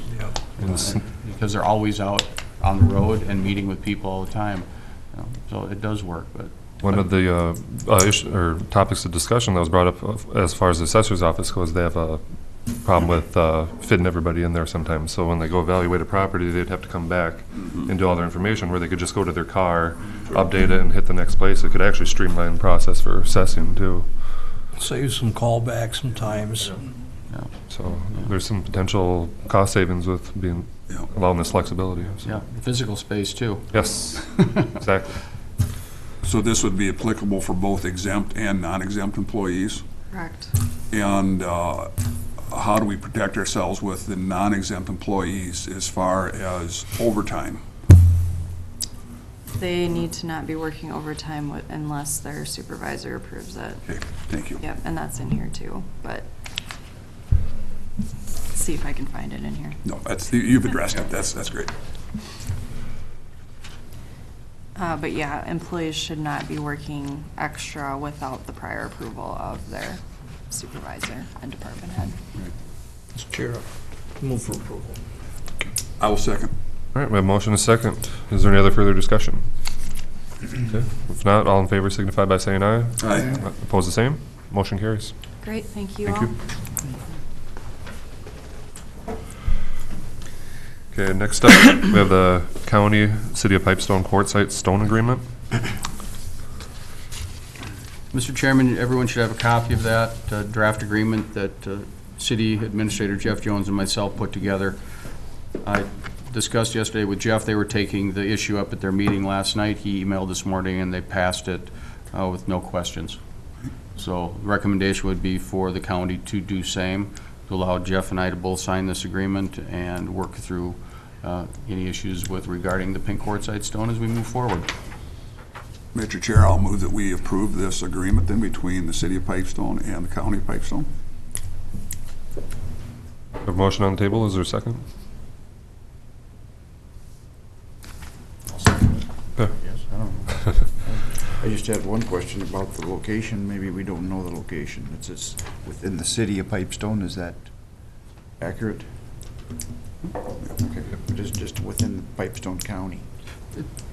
We wanted to say this to be the City of Pipestone because this is where this formulated from, that it's very possible we'll have some here. It's very possible we'll have some at a county location too.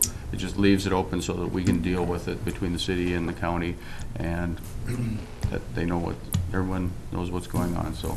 Okay. We have a motion and a second. Further discussion? Just a comment, I mean, as long as it's done in a way that there's no additional cost to the county. Correct. Right. Because we're already paying a large fee to have it down.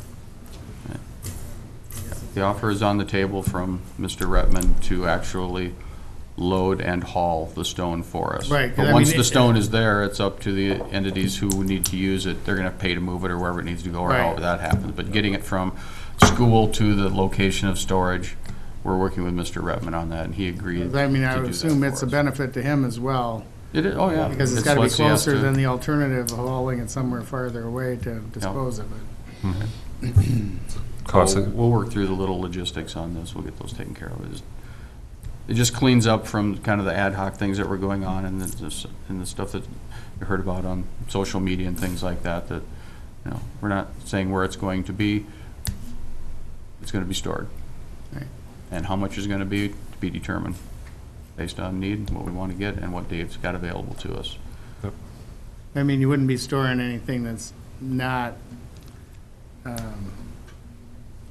this quartzite or whatever. It's just pink quartzite, that's all we're talking about.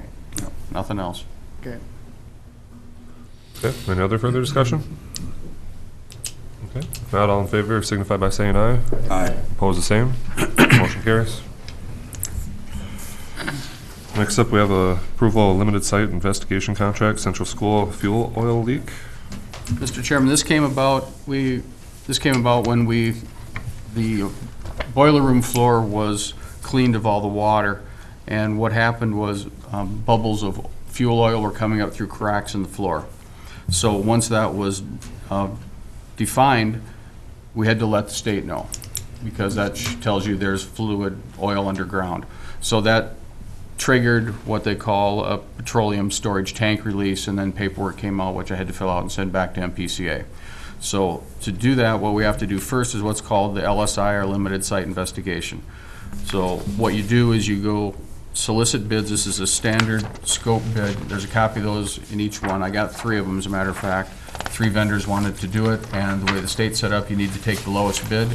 And once that's approved and get it taken care of, the state will reimburse us 90% of the cost under the Superfund. So what we have are the 3 bids. The lowest bid was from Metco out of La Crosse, Wisconsin at $77.93. Second bid was at $11,767 from Wank Associates. And third was AET, American Engineering and Testing, out of Mankato for $13,342. So the low bid for this is $77.93. And along with this, I made a call to the state and talked to our Caroline McFadden, is the rep from MPCA who's working with us on this event. And I asked her, is there any hurry on this? We're in the process of taking the building down. I said, we've got 5 feet of snow around the whole building right now. Where the potential tanks are we're talking about are between 2 buildings under concrete. I said, nothing's going anywhere. And I said, can we do this once the building is gone and then actually do this right? We also said the tanks are coming out too. And she went back and checked with her superiors and said that would be fine. So none of this has to occur until the building is out of the way and the tanks are removed, and then we'll punch the, Metco will come and punch the holes and see what they've got around the area, and then we'll proceed from there if it needs to be cleaned up or whatever the state wants us to do after that. So the county will be paying the $77.93 to Metco. They in turn will put the paperwork together for us to send back to MPCA, and we will get 90% of the money back from MPCA for that cost of the $77.93. So that's where we're at on. So again, we, like everything else, we pay the bill, but we do get a reimbursement back from it. But none of this is going to happen until June. But we can go ahead and trigger this, and I can get the contract signed and get it ready to go. It's just another thing off the plate, but it's going to happen. So again, it won't happen. $77.93 up front, or when? No, they it'll actually be come- once it's done. actually come and Once do it's it? done. We don't pay it in advance. It's when it's done. It's just that we lock in the price and the vendor to do it, so. Wouldn't want him to go out of business in the meantime and not be able to come. But we aren't gonna pay him anything until he does the work, so he's gotta bill us for it once it's done. So the only thing we're doing right now is you're allowing me to sign the contract with Metco for this to occur once the building is gone. It'll be like a water tower festival event. Yeah, there you go. So that's my recommendation to the board. Guess I'd move for approval. Second. Okay, a motion is second. Any further discussion? Okay, all in favor signify by saying aye. Aye. Opposed, the same. Motion carries. Thank you. Just for your information, we will be having another one of these also due to the 2 tanks we had back where the generator sits here, going back to the early 90s. I learned, and I remember this once Wayne and I were talking, there actually used to be a fuel pump out here for unleaded fuel for the squad cars when they built this building. Really? And that was removed. So there was a tank, and then there was another diesel tank out there which fed the furnace system here, because we had a dual fuel boiler here, dual fuel system. We had natural gas and fuel oil. So you could That's fill been your abandoned, own? those tanks are gone, but there's still an open file at MPCA on it, and they want an LSI for the area back here, so we'll be doing that at sometime this spring too, so I'm in the process of working that through also. And that will be eligible for 90% reimbursement as Yes, well? yeah. Good. When were those taken out, do you know? They were taken out, 89 was the unleaded tank, and the pump system was taken out in 89, and 98 the diesel tank was taken out. And Dave Halbersman worked on most of that. Wayne's got all the files on that. We found everything on it. So it was 89 and 98 were when things were removed. Chair, can any possibility of those being combined with the same trip? If they're coming from La Crosse, it has to be 2 separate trips.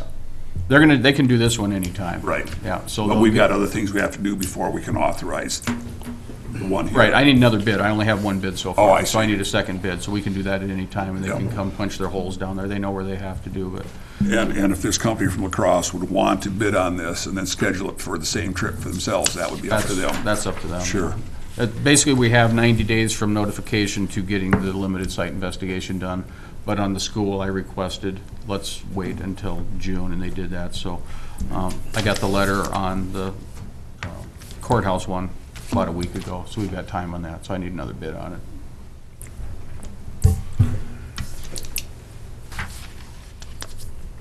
So I'll be bringing that back. Okay, so- All right, is there any other business? Otherwise, we'll move on to committee reports. Okay, well, Commissioner Johnson, if you want to kick it off. Okay. On the 11th, the Southwest Regional Solid Waste Commission met. I was reelected chairman. We reviewed the history of the organization. Next month, or this month's meeting, we'll get a SWA report for 2018 and get a presentation on solar recycling. On the 12th at AMC, went to the Transportation Work Group where they discussed various revenue options. Kind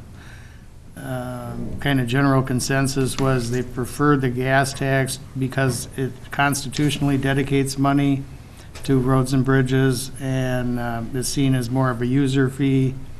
Of course, some other appropriations, they can, give it to you 1 year, take it away the next, and so it's not really long-term dedicated funding.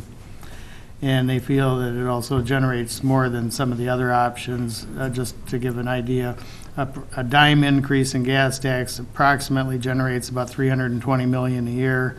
The auto part sales tax, the portion they currently collect is about $140 million a year.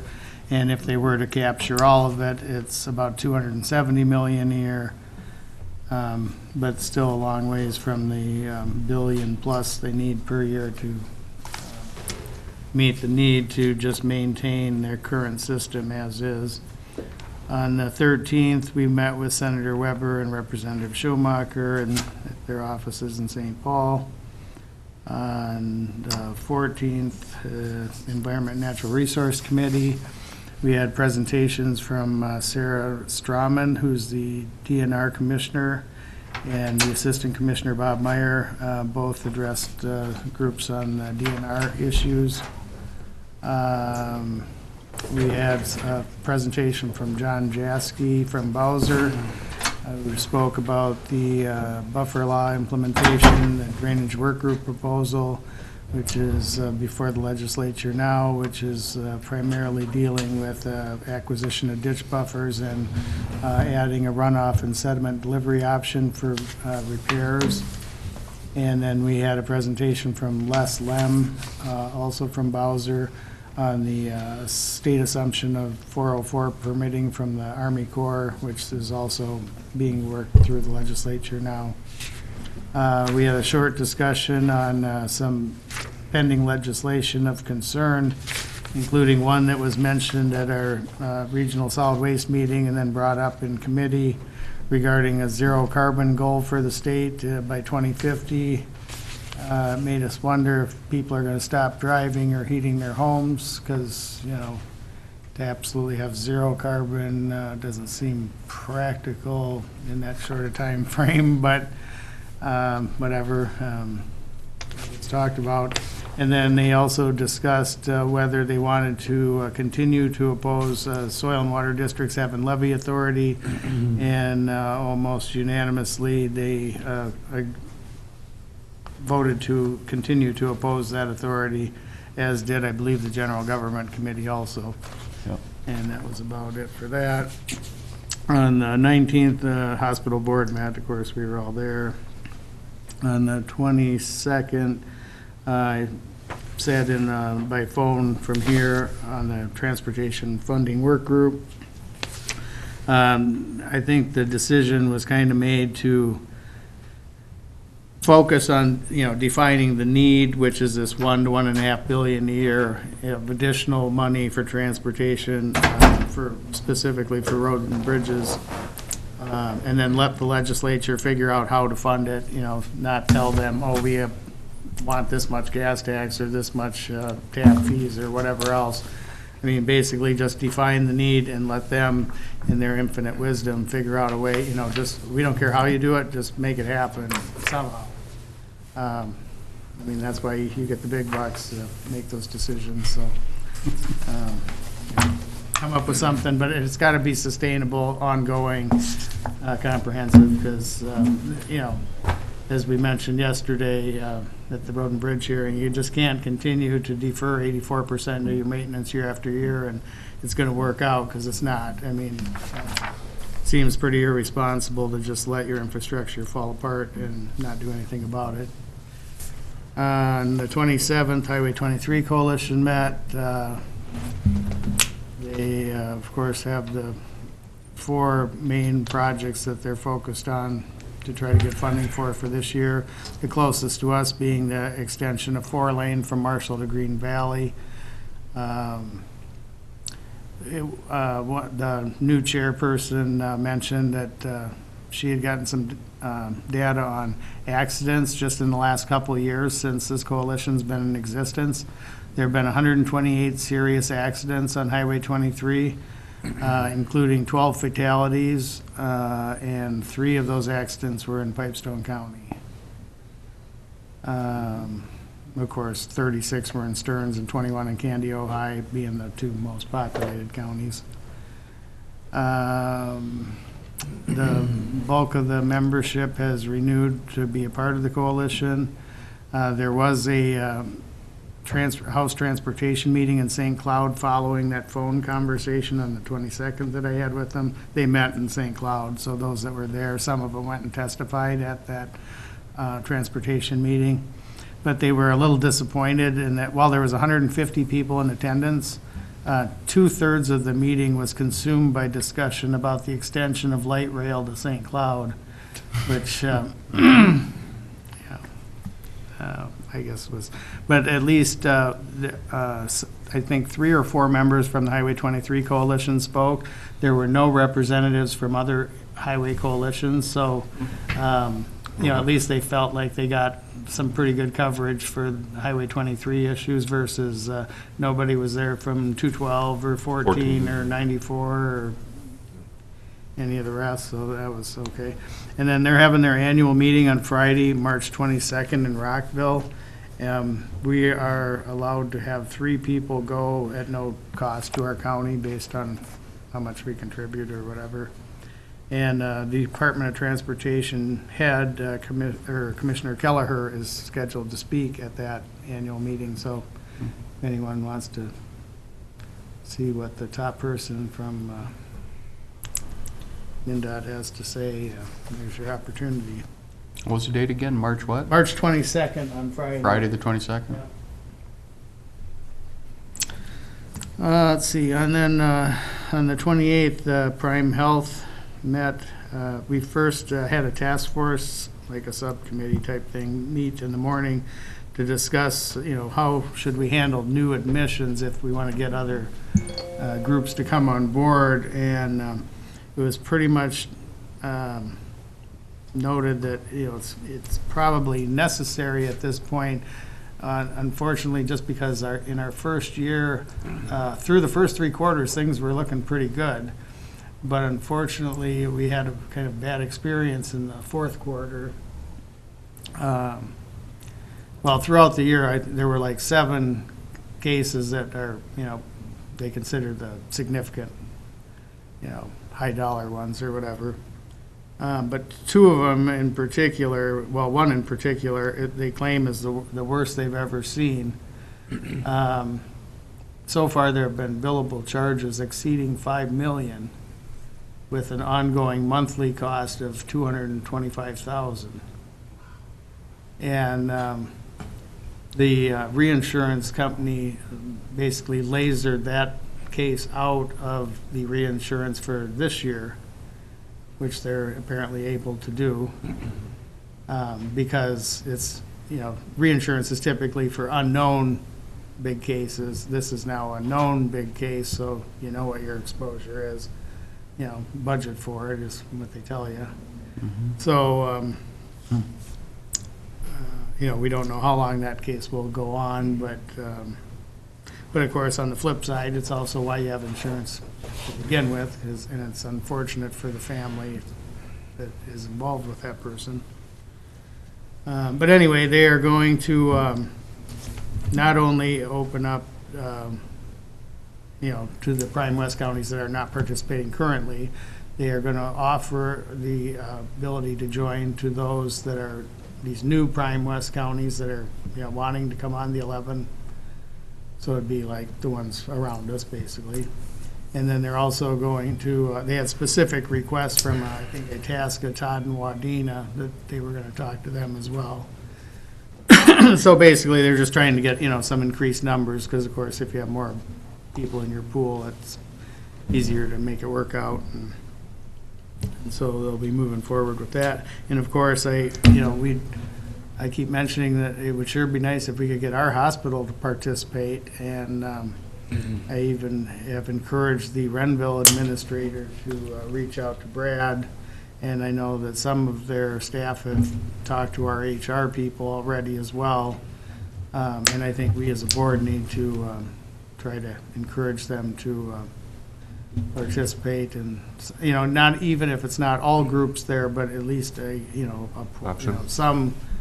It'd be nice, because then, of course, if the hospital would participate, we'd get a reduction in our deductible as well, which would be a plus.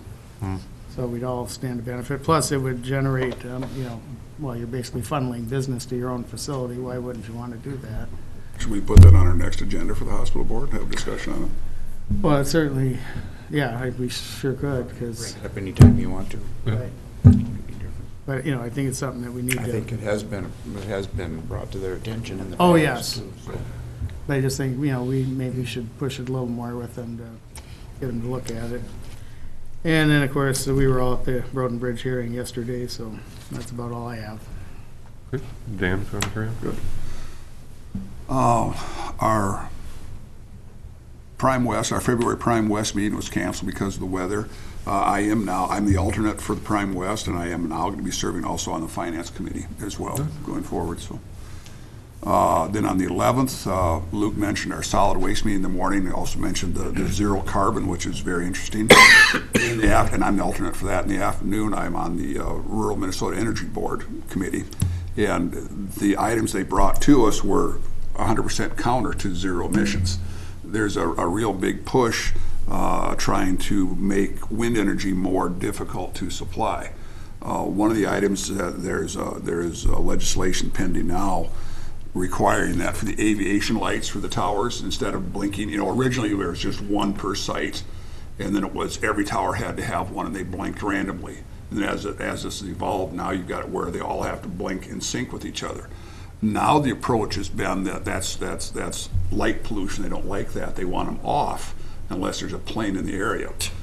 So companies devised a method where they've got a radar indicator, and this radar will sense if there's a plane in the area and then turn them on. It sounds like for a normal size site of turbines, like an 80 megawatt site or something like that, the additional cost would be over $400,000 for this device. And we don't even know if the Federal Aviation Administration has even accepted this device because of the fail-safe possibility of it not turning on. So that's one of the pending legislations. The other one is they're pushing more and more on the setback. There's a bill pending right now to require 10 times the height of the tip of the blade. So if you've got a 500-foot blade, which some of them can be, we're talking 5,000-foot setback, a mile. So really, it appears as though the intent of this is to severely hinder production of wind. It would shut it down. It would shut it down. So, also with the Rural Energy Board, I am been appointed as secretary for this year. Treasurer this year, and also I'm on the legislative group.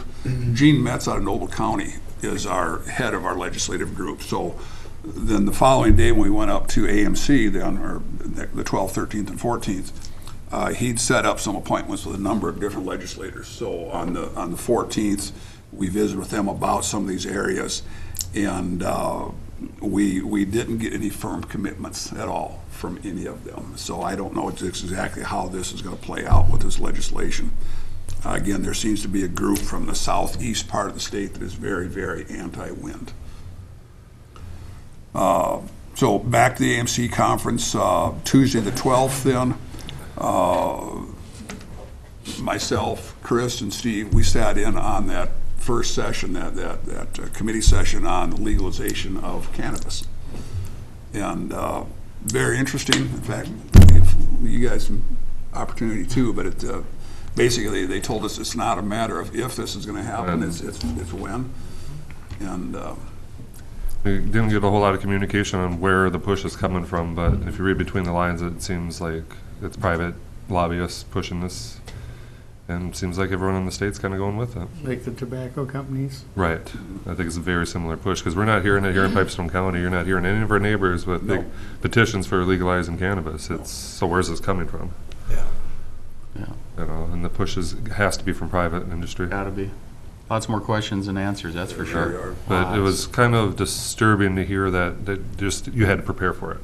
And if you're late getting to the table, then you're going to miss out on tax monies and all this and that. But it sounded almost like a threat, almost like. It did. It was very disturbing, actually.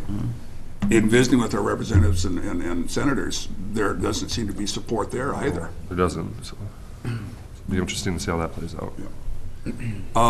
Then on Wednesday morning, then our group, AMC group, was addressed by Governor Walz, and this was one of the things that did he say in that meeting, or was that reported earlier, that he is in favor of legalization of cannabis? I don't think he said that. I think he said that earlier. He said earlier on his campaign that he was. Yeah, his campaign he had.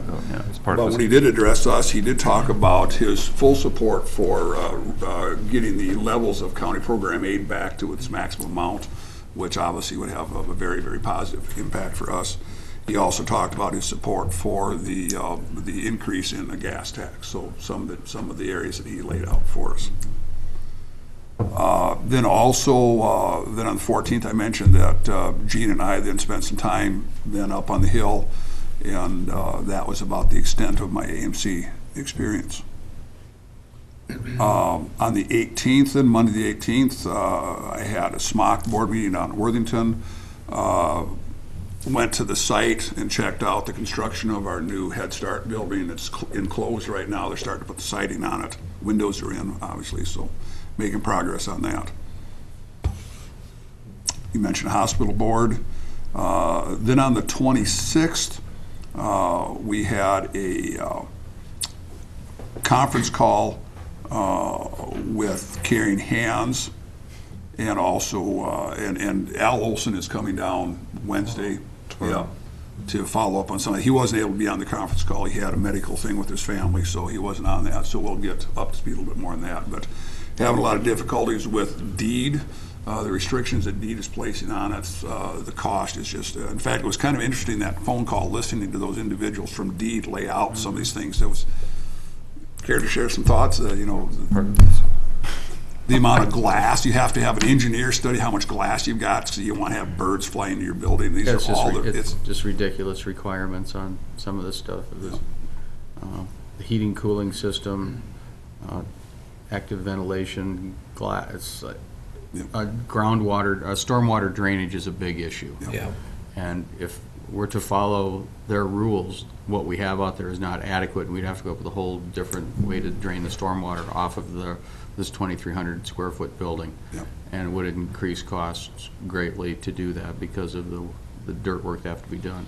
You know, the initial plan would be to take it from the building, send it over to the existing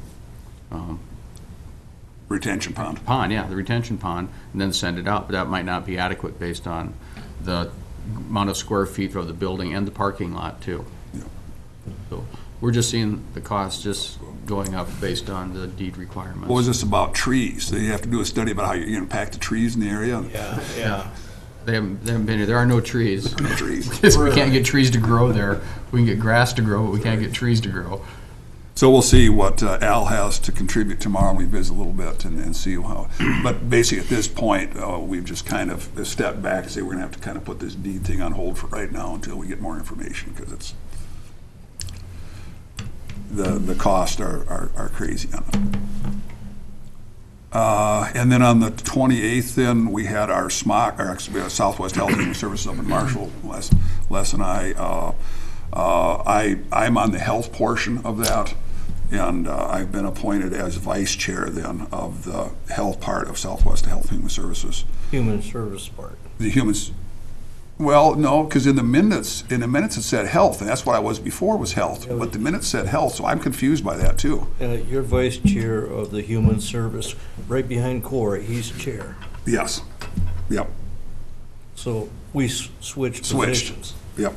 But I think in the minutes, I think they actually got it wrong in the minutes, because I think in the minutes they had health, and that's why I was confused why it was written that way, because I had understood from you that it was the other way around, so. Okay. And the business we did up there then had we backfilled a couple of positions. Well, we authorized advertising to backfill a couple of positions, and they're very much needed positions. The group, the staff's been doing a very thorough job evaluating any time there's a position to be backfilled. There's a whole process they have to go through, talking about how it's going to be funded and so forth. So we've kind of made progress on that financial part. A lot of these positions that were backfill, somebody up here leaves, retires or something, then this person moves into that job. It's just a domino effect of rotating people around. Then at the bottom, you hire a new person. Yep. We had that one that wanted to transfer over to Redwood instead of working out of the Marshall office. Yeah. Which fit a need there that had to be filled, but like I said, it made another void in the Marshall office. A hole in the wall to a different wall. Yeah. How are their out-of-home placements? Are they steady or? They're very consistent, very consistent. Not declining, I though. think they're No. down from 2 years ago. Yep. By 1 or 2 people. Yep. That That's still a caseload has big been, number. not just out of home, but all the caseloads have been very, very constant. Yeah. You know, that, like the total numbers for all of them, maybe vary 50 in a month, from month to month. Right. So that's pretty consistent. You know, this month it might be 38.25, next month 38.80 or something, and next month it fold back 38.50, so we're holding a nice range. Yep. Okay. Well, you can't say nice range. Nice range. Steady range. Consistent. That completes my report as well. Easier to budget that way. Les? Okay. On the 4th, we had plant ops at PMC. Not much was talked about other, what was brought to the board from Pete. Cameras are in and stuff, so. And some other things they're working on. Braybock, some warranty stuff. Then, like Dan said, on the 6th, we had Health and Human Services. That got moved up because of AMC a week. And then Chris and I and Jerry Raymond, we couldn't get on. Because of the weather, we decided to do WebEx, because they had that all set up. So we chose to do that. Well, somehow, I think what they done was get the Laverne numbers, but the meeting was in Worthington, so we couldn't get in. Yep, there was no meeting. So. Technology. Yeah. Well, they got to give you, That's right. get it set up right. Yeah. And then on the 8th, we had CBT, and that was canceled again, and moved to the 25th. Third time was a charge. Third time, yeah. On the 13th, I went soil and water. There was some discussion about being co-located again with FSA, and at what price. And then they all agreed that it's not feasible at this time. Right. Got to be a little bit of a heated discussion. Well, I can't say heated, but controversial discussion. Has the FSA actually made a decision to do anything yet, or